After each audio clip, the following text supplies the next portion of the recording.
Hey guys, today I'm going to show you how to set your Comcast business router into bridge mode so then you can bypass their firewall and use your own firewall.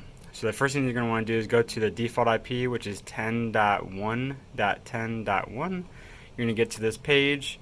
The default login is CUS admin and the default password is high speed. So enter that. You hit login, and it's asking us if we want to change our default password, so we hit OK. You always want to change this anyway, so current password is going to be high speed, and then we're going to change it to password.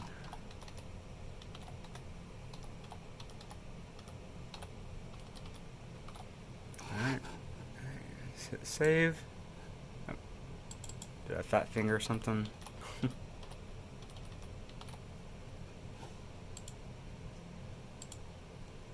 Alright, password changed. Hit OK. Now we have to log back in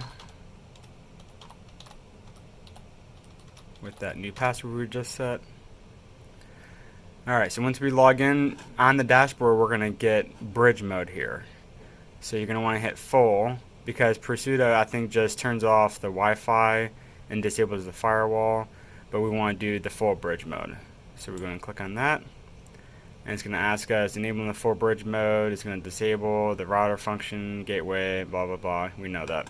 So you're going to hit OK, and then you just wait for the router to reboot, and then make sure if you had something connected to it, do a DHCP release and renewal. But if you have a static IP, then you don't need to do that. You just set your static IP information, and then you'll be all set.